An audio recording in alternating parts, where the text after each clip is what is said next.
there was a 10-pound difference between the front cylinder and the rear cylinder. One of the cams is not timed correctly. So it was smashing between the valve and the seat. Where the valve contacts the seat was actually all chewed up.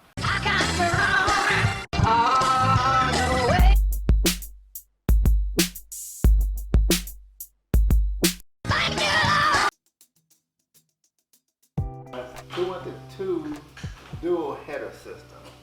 Khrome Werks. No, box inside the box. Boxes inside the box.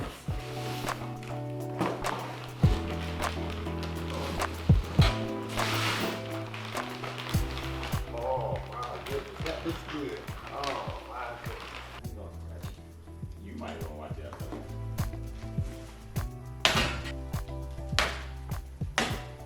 He had the slip-ons. They were black, but he still had his chrome head pipe. So now he has black heat shields. Yeah. And a full exhaust. Go ahead and open that box and see what's in there.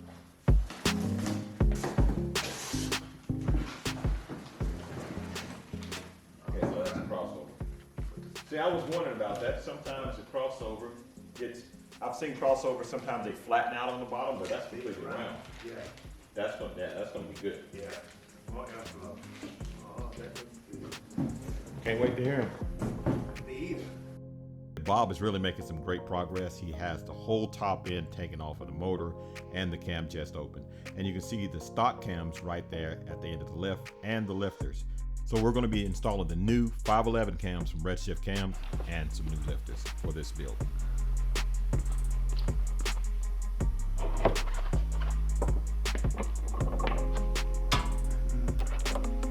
There we go.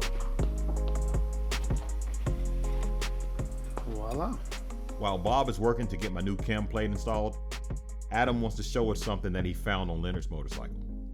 Okay, Leonard, so we found something pretty interesting with your motorcycle. We were talking about the dual piston cam chain tensioners, and how sometimes one of them may not be pumped up. And when you don't have that, then you end up with a chain that's not exactly where it's supposed to be, and you have that front cam that can move a little bit. Okay. So it goes out of time. Now, when your bike arrived, we put it on the dyno and we dyno tested it. Right. Another thing that we did is we always check the fuel pressure to make sure that there's nothing wrong with your fuel system, and we check your cranking compression. Now what that means, we put a gauge down in the spark plug hole, front and rear, independently, and then we measured what the pressure inside the chamber was during the cranking operation. What does that mean? There was a 10-pound difference between the front cylinder and the rear cylinder. One of the cams is not timed correctly. Now, what I've seen commonly on these are the inner cam chain tensioner doesn't pump up. So what I mean by that is, this is your cam plate right here with the cams in it with the chain, and a tensioner bolts right here. Okay. So when that tensioner is not pumped up, what happens, the front cam ends up being off time compared to the rear cam. So we see that commonly. Now, once we tore everything apart, we found an incredible little thing here.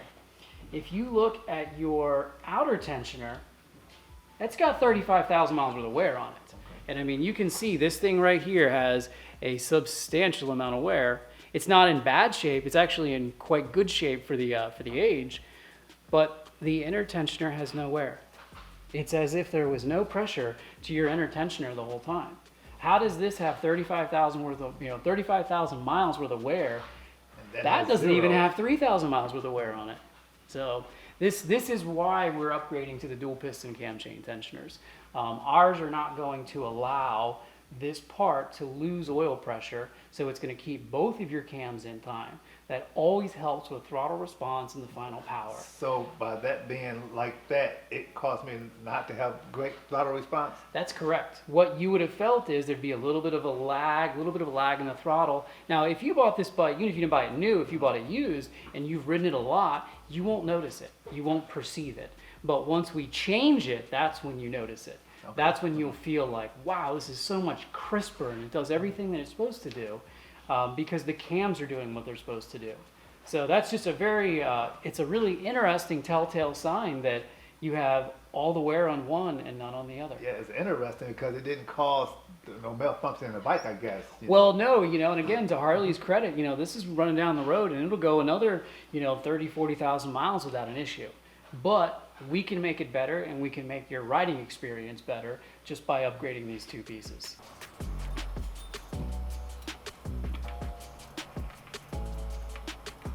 All right, so now we're watching Bob get the new pistons prepared to go into the new cylinders. It was an 88 cubic inch motorcycle, and now it's going up to a 95 cubic inch motorcycle.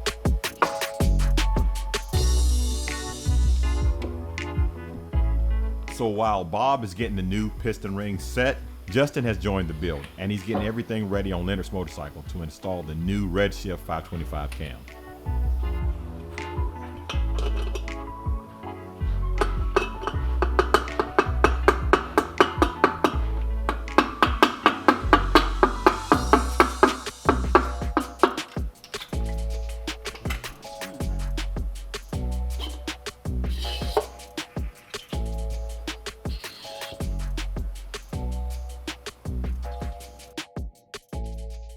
All right, so now that the new pistons are installed, we're ready to get the cylinders put on the motorcycle.